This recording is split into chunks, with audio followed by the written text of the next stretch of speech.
According to reports and figures, nearly half of the food produced in the country is lost and goes to waste. It is estimated that Nigeria loses billions as a result of post-harvest damages and losses. The impact on farmers' income, local economy, and by extension Nigeria's economy is huge and requires swift action from relevant stakeholders and interest groups. I saw a figure last year that said 103 million tons of food perishes in Nigeria a year on the way from farm to market. If you calculate the worth of 103 million tons of food, it's immense. Even saving, let's say, reduce it to half, you could read it in the Nigerian economy that there had been an improvement taking place. Post-harvest losses, it's a big issue, not just in Nigeria, but in most developing countries. In Nigeria, what needs to be done depends on the value chain. Oftentimes, post-harvest losses occur due to a number of reasons, including poor roads, lack of processing factories in crop-producing regions, lack of adequate and appropriate storage facilities. Crop losses could also occur due to unfavorable weather conditions and a knowledge gap on the part of the farmers. There are two main reasons why it happens. One, it's infrastructure. The roads are not good. We don't have a good logistical system for moving fresh products around. Especially a cold chain system as relates to perishables, and that includes meat, that includes even fresh products like corn and the likes of that.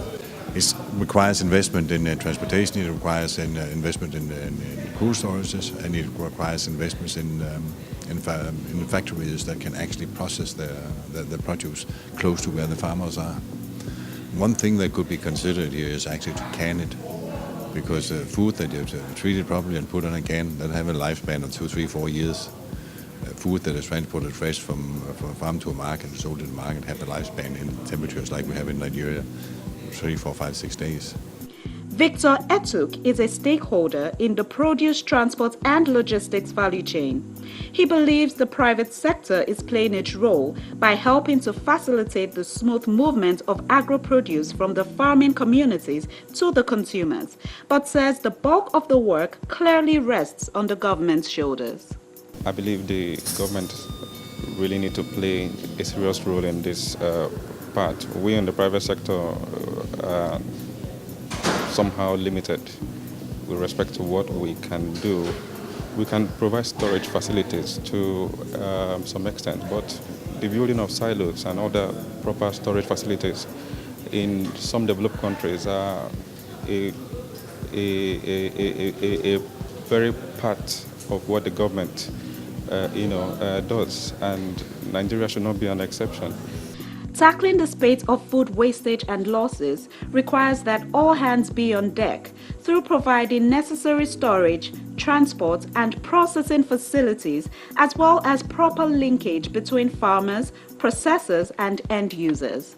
Tackling it invariably involves building up an entire value chain of actors who handle things like collection of produce from farmers. So you need aggregators, and then from the point of view of aggregation, you then need to build a logistics chain from that point of view of aggregation to the point of use and to the final consumer. So for example, we see that happening already in Nigeria. There are lots of initiatives. For example, we've seen AP Mola, which is a big logistical company that is starting to running some pilots to move tomatoes, for example, by rail from the north of Nigeria to the south of Nigeria. And that's the kind of thing we need.